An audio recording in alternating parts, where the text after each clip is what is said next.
वचन, प्यारा वचन, यीशु मसीह का प्यारा वचन, पाव को दीप को राह को रोशन, ये है मसीह का प्यारा वचन, ये है वचन प्यारा। परमेश्वर के धन नाम की महिमा हो। प्रभात मनन के सत्र 1879 में आप सभी का बहुत ही विनम्रता के साथ स्वागत करता हूँ। आइए आज के मनन के लिए हम एक और बार पढ़ते हैं इब्रानी अध्याय 6 पद 1 और 2। इसलिए आओ मसीह की शिक्षा की आरंभ की बातों को छोड़कर हम सिद्धता की और आगे बढ़ते जाए और मरे हुए कामों से मन फिराने और परमेश्वर पर विश्वास करने और बपतिस्मा और हाथ रखने और मरे हुओं के जी उठने और अंतिम न्याय की शिक्षा रूपी नींव फिर से ना डाले। मनुष्य की मृत्यु के पश्चात उसके जी उठना तथा कथित धर्मों के लिए अंधेरा कमरे में काली बिल्ली को ढूंढने के समान एक कार्य है। कोई स्पष्टता इस विषय में निम्न तथा कथित धर्मों के लिए आधार धार्मिक ग्रंथों में हम नहीं देख पाते हैं। आज हम आरंभ की बातों की सूची में मरे हुओं के जी उठने के संबंध में कुछ बातें देखने जा रहे हैं, इसलिए मैं इन बातों को आपके ध्यान में ला रहा था। मरे हुओं के जी उठने के संबंध में पवित्र शास्त्र बाइबल स्पष्ट रूप में हमें समझाती है। बाइबल संदेह के लिए स्थान दिए बिना हमें समझाती है कि इस संसार में जीवन बिताए हुए प्रत्येक मनुष्य को जो मर गया है अवश्य जी उठना है। निम्न शिक्षा बाइबल के पुराना एवं नया नियमों में हम स्पष्टता से देखते हैं। 2 आयतों को मैं आपके सामने इस विषय के संबंध में दिखाना चाहता हूँ। जो भूमि के नीचे सोए रहेंगे उनमें से बहुत से लोग जाग उठेंगे, कितने तो सदा के जीवन के लिए और कितने अपनी नामधराई और सदा तक अत्यंत खिनौने ठहरने के लिए। दानियल 12:2।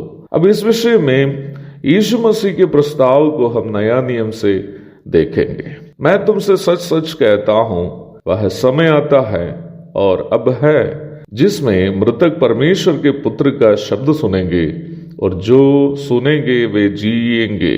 इससे अचंभा मत करो, क्योंकि वह समय आता है कि जितने कब्रों में हैं वे उसका शब्द सुनकर निकल आएंगे। जिन्होंने भलाई की है वे जीवन के पुनरुत्थान के लिए जी उठेंगे और जिन्होंने बुराई की है वे दंड के पुनरुत्थान के लिए जी उठेंगे। यूहन्ना अध्याय 5 पद 25, 28 और 29। जैसे कि मैंने कहा, बाइबल के पुराने एवं नए नियमों में ये बात स्पष्ट की गई है कि सभी मनुष्य चाहे संत या पापी दोनों प्रभु यीशु मसीह की आवाज सुनकर अवश्य जी उठेंगे। निम्न विषय पर जब हम आगे की ओर बढ़ते हैं, बाइबल हमें समझाती है कि मरे हुओं के पुनरुत्थान के 2 भाग एवं 3 चरण है। Resurrection of the dead mentioned in the Bible has 2 parts and 3 faces.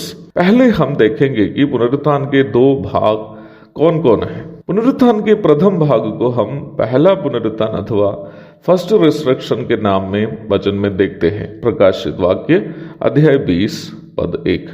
यही पहला पुनरुत्थान को ही दानियल 12:2 और यूहन्ना 5:29 में जीवन के पुनरुत्थान के नाम से परिचय कराया गया है। पुनरुत्थान के दूसरा भाग को दानियल 12:2 में सदा तक अत्यंत खिनौने ठहराए जाने का पुनरुत्थान और यूहन्ना 5:29 में दंड के पुनरुत्थान आदि शीर्षकों से परिचय कराया गया है। कुरिन्थियों की पहली पत्री 15वां अध्याय की 23वीं आयत में पुनरुत्थान के 3 चरणों का जिक्र हम देखते हैं।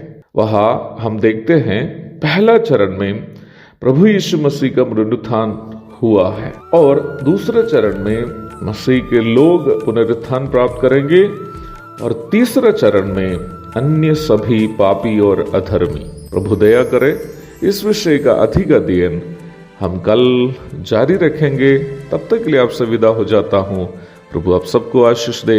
आमीन।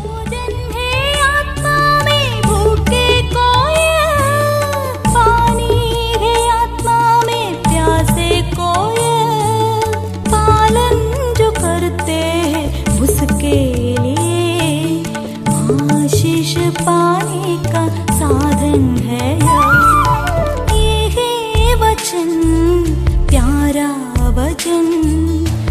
ईशो